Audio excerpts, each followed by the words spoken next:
Students, I am Neha. हम लोग UP R O 2016 का पेपर कर रहे हैं। तो ये मध्यकालीन इतिहास से क्वेश्चन आया है। मध्यकालीन इतिहास से क्वेश्चन है। शेरशाह सूरी के बारे में मैंने कल के वीडियो में बताया था कि मैं उसके बारे में आगे बताऊंगी। तो वही क्वेश्चन है कि शेरशाह सूरी का अंतिम अभियान निम्नलिखित में से किस राज्य के विरुद्ध था। तो अंतिम अभियान इनका जो है कालिंजर 1545 में हुआ था और इसी में इनकी मृत्यु हो गई थी। अब हम जो शेरशाह और हुमायूं के बीच में 1539 से ही लड़ाई शुरू हो गई थी और 45 में इनकी मृत्यु हो गई है। तो हम लोग इनका पूरा जो है युद्ध का क्रम देखेंगे। देखिए, पिछले वीडियो में जब हमने एक क्वेश्चन किया था तो उसमें दो ऑप्शन थे, कन्नौज और चौसा के युद्ध से दो ऑप्शन आए थे। तो चौसा का युद्ध जो है 1539 में शेरशाह और हुमायूं के बीच होता है। देखिए, शेरशाह की जर्नी जो है 1539 से ही शुरू हो जाती है। 1539 में ही पहली बार वो चौसा का युद्ध होता है हुमायूं के साथ। इनका हुमायूं और शेरशाह सूरी के बीच में पहले चौसा का युद्ध होता है 1539 में। उसके बाद कन्नौज या बिलग्राम का युद्ध बोलते हैं उसको, ये 1540 में होता है। अगर बार बार शेरशाह सूरी पे क्वेश्चन आता है तो हम लोग अगर एक ही जगह पे याद कर लेंगे तो ये हमारे लिए लाभदायक रहेगा बार बार के लिए। तो चौसा का युद्ध पहले हो जाएगा 1539 में, फिर कन्नौज का हो जाएगा 1540 में। उसके बाद देखिए गखरों से युद्ध उनका हुआ है 1541 में। ये तीन तो ऐसे ही हो गए, मतलब ये तीन तो आप लोग को ऐसे याद होगा। 1539 में चौसा का पहले युद्ध हुआ था, फिर दूसरा जो है 1540 में कन्नौज या बिलग्राम का युद्ध हुआ है, कन्नौज या बिलग्राम का, और फिर तीसरा गखरों से युद्ध हुआ है। फिर उसके बाद मैंने ट्रिक बनाया था इसका याद करने का, जैसे माल को सीन किया और मार के काली माता के पास पहुंचा दिया। तो माल से मालवा का अभियान, और माल को सीन किया तो राय सीन, और मार के काली माता के पास पहुंचा दिया तो मारवाड़ और कालिंजर के युद्ध में इनकी मृत्यु हो जाती है। और ये ट्रिक मैंने इसलिए इस तरीके से बनाया है क्योंकि डेट एक के बाद एक क्रम के अनुसार है, जैसे 1539, 40, 41, 42 इस तरीके से इसका डेट है। तो कैसे है, इसको कैसे याद करना है। जैसे चौसा का युद्ध पहले 1539, चौसा का पहले 1539, फिर उसके बाद कन्नौज का 1540, और गखरों से युद्ध हुआ इनका गोखरों से 1541 में। फिर उसके बाद ये चारों ट्रिक से हम लोग याद करेंगे। माल को सीन किया और मार के काली माता के पास पहुंचा दिया तो मालवा का अभियान हो जाएगा। माल को सीन किया, फिर राय सीन का युद्ध हो जाएगा 1543 में, मारवाड़ का हो जाएगा 1544, और काली माता के पास भेज दिया तो 1545, और 1545 में ही शेरशाह की मृत्यु हो जाती है। देखिए, यहाँ पे दिख रहा होगा, ये किसी मतलब एग्ज़ाम में आया हुआ है ये क्वेश्चन, तो यहाँ पे देख लीजिएगा। यहाँ गोखरों के युद्ध से 1541 से शुरू हुआ है 45 तक, और उसके पहले मैंने दो और बताया है, 1539 में चौसा का और 40 में कन्नौज का युद्ध। तो इसको अच्छे से याद कर लीजिएगा, क्योंकि अगर दोबारा फिर से आया ना, क्योंकि एक ही पेपर में दो बार इसका क्वेश्चन आया है और पिछली बार भी आया है, तो बार बार अगर शेरशाह से रिपीट हो रहा है तो एक ही बार में सब याद कर लीजिए। अगला क्वेश्चन है शिवाजी का। निम्नलिखित में से कौन सी मुद्रा छत्रपति शिवाजी के राज्य में प्रचलन रजत मुद्रा नहीं थी। तो ये जो रुपया है वो रजत मुद्रा नहीं था, बाकी लारी, रुका, ये टका, ये सब रजत मुद्रा था। तो याद कर लीजिएगा कि शिवाजी के राज्य में जो प्रचलित रजत मुद्रा नहीं था वो रुपया नहीं था, बाकी टका है, लारी है, रुका है, यहाँ पे देख लेंगे असरफी, ये सब जो है ये रजत मुद्राएं थी। अगला क्वेश्चन बहुत इम्पॉर्टेंट है ये वाला। कश्मीर के शासन जैन उल आबिदीन का वास्तविक नाम क्या था। तो जैन उल आबिदीन का जो है वास्तविक नाम जो है वो शाही खान था। ये बहुत ही इम्पॉर्टेंट पर्सन रहे हैं, इनको कश्मीर का अकबर भी बोलते थे। इनके बारे में थोड़ा सा पैराग्राफ में देख लेते हैं क्या लिखा हुआ है। ये कश्मीर के शासक थे जैन उल आबिदीन, इनका वास्तविक नाम जो था वो शाही खान था। इन्हें बुट शाह की उपाधि भी दी गई थी। इनकी उदार नीतियों के कारण इनको कश्मीर का अकबर बोलते हैं, और इन्होंने मूल्य नियंत्रण भी अपनाया था, तो इसीलिए इनको अलाउद्दीन भी, कश्मीर का अलाउद्दीन भी बोला जाता है। और इन्होंने जो है राज तरंगिणी और महाभारत का फारसी में अनुवाद भी कराया था। तो इनके बारे में ये सब थोड़ी बहुत जानकारी रखिएगा, क्योंकि ये रिपीट होता है ये क्वेश्चन और आ सकता है अगली बार। तो कश्मीर का अकबर किसे बोलते हैं? जैनुल आबिदीन, और मूल्य नियंत्रण के कारण इनको कश्मीर का अलाउद्दीन भी बोलते हैं, और इनका वास्तविक नाम क्या था? शाही खान। अगला क्वेश्चन है, हल्दी घाटी के युद्ध में महाराणा प्रताप की राजपूत सेना का सेनापति कौन था?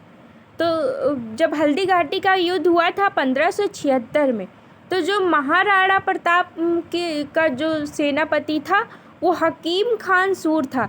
देखिए, हकीम खान सूर मुस्लिम है और महाराणा प्रताप जो है हिंदू थे, तो महाराणा प्रताप के उसमें जो है हकीम खान सूर था, मुस्लिम था, और उधर से जो अकबर की तरफ से लड़ रहा था वो हिंदू था। देखिए, अकबर मुस्लिम था लेकिन उसका जो सेनापति था वो हिंदू था, उनका नाम था मान सिंह।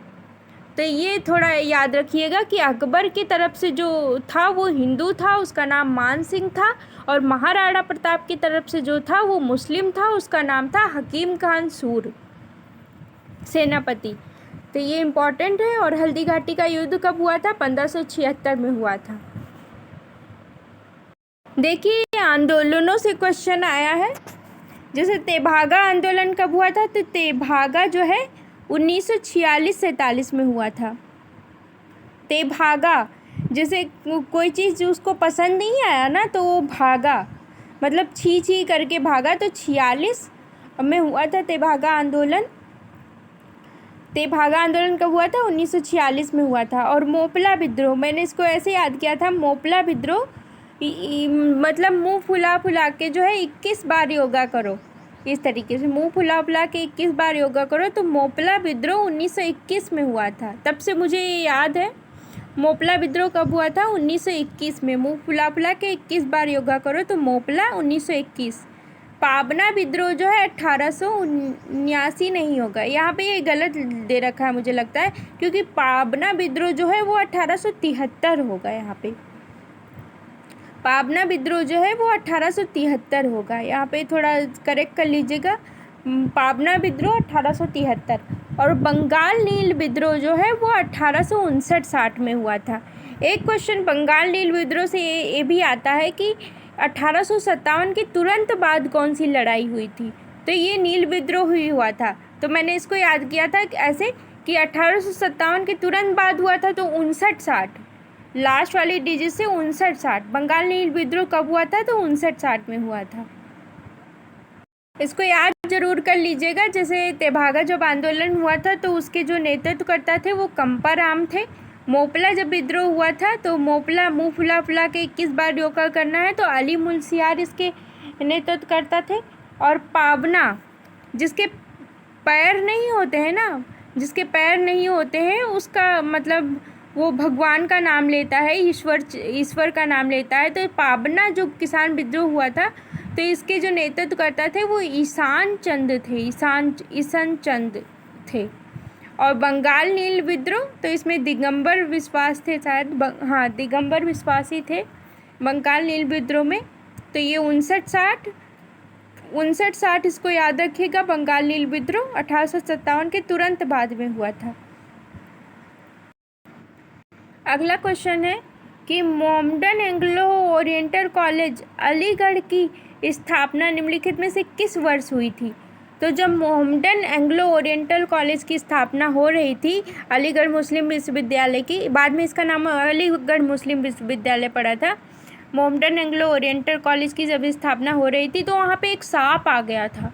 तो सांप से 7/5/1875 जब मुस्लिमों का जो विद्यालय की स्थापना हो रही थी तो वहाँ पे क्या आ गया था? सांप आ गया था। तो 1875 में मोहम्मडन एंग्लो ओरिएंटल कॉलेज की स्थापना हुई थी। और इसके जो पहले चांसलर हुए थे वो थियोडोर मेनन थे। इस कॉलेज के पहले चांसलर थियोडोर मेनन थे। और सर सैयद अहमद खान, बहुत इम्पॉर्टेंट नाम है सर सैयद अहमद खान, उन्होंने वो ही इसके संस्थापक थे। उन्होंने स्थापना किया था इसका। तो 1875 में मोहम्मडन एंग्लो ओरिएंटल कॉलेज की स्थापना हुई और अलीगढ़, जिसे वर्तमान समय में अलीगढ़ मुस्लिम विद्यालय के नाम से जानते हैं। अगला क्वेश्चन है, ये भी डेट से ही रिलेटेड है, मतलब घटना और कौन सा वर्ष में हुआ है। जैसे अखिल भारतीय महिला संघ सम्मेलन जो हुआ है वो 1927 में हुआ है। अखिल भारतीय महिला संघ सम्मेलन कब हुआ है? 1927 में। अखिल भारतीय डिप्रेस्ड क्लास की स्थापना 1932 में हुआ है। अखिल भारतीय डिप्रेस्ड क्लास कब हुआ है? 1932 में। बॉम्बे सोशल रिफॉर्म एसोसिएशन की स्थापना 1903 में हुआ है। बॉम्बे सोशल रिफॉर्म एसोसिएशन कब हुआ है? 1903। और the Indian national social conference की स्थापना 1887 में हुआ है। The Indian national social conference का कब हुआ है? 1887। तो याद कर लीजिएगा इसको, अखिल भारतीय महिला संघ सम्मेलन 27 में, और डिप्रेस्ड क्लास वाला 32 में, और बॉम्बे सोशल रिफॉर्म एसोसिएशन 1903, और the Indian national social conference जो है 1887 में हुआ था। अगला क्वेश्चन है, निम्नलिखित में से कौन सैयद अहमद खान के साथ यूनाइटेड इंडियन पैट्रियोटिक एसोसिएशन का संस्थापक था? तो ये राजा शिव प्रसाद थे, राजा शिव प्रसाद सितारे हिंद। ये यूनाइटेड इंडियन पैट्रियोटिक एसोसिएशन की स्थापना जो है सर सैयद अहमद खान ने किया था, और इनका सहयोग जो है बनारस के राजा शिव प्रसाद ने किया था। यूनाइटेड इंडियन पैट्रियोटिक एसोसिएशन की स्थापना किसने किया है? सर सैयद अहमद खान ने। और उनके सहयोगी कौन थे? तो ये थे राजा शिव प्रसाद। आप देख सकते हैं कि सर सैयद अहमद खान कितने इम्पोर्टेंट हैं। देखिए, ये बहुत ही महत्वपूर्ण क्वेश्चन है। लखनऊ में स्थापित अखिल भारतीय किसान कांग्रेस के महासचिव के रूप में निम्नलिखित में से किसे चुना गया था? तो जब अखिल भारतीय किसान कांग्रेस के महासचिव के रूप में जो है एन.जी. रंगा को महासचिव के रूप में चुना गया था, और इसके पहले अध्यक्ष जो बने थे वो स्वामी सहजानंद बने थे। इसकी स्थापना हुई थी 1936 में, और इस अखिल भारतीय किसान कांग्रेस की इसके पहले महासचिव जो बने थे एन.जी. रंगा, और इसके पहले अध्यक्ष बने थे स्वामी सहजानंद। यहाँ पे दिया हुआ है कि 1936 में अखिल भारतीय किसान सभा की स्थापना हुई थी। सहजानंद इसके पहले अध्यक्ष थे और एन.जी. रंगा इसके महासचिव बनाए गए थे। देखिए, यहाँ पे पत्र पत्रिकाओं से क्वेश्चन आया है।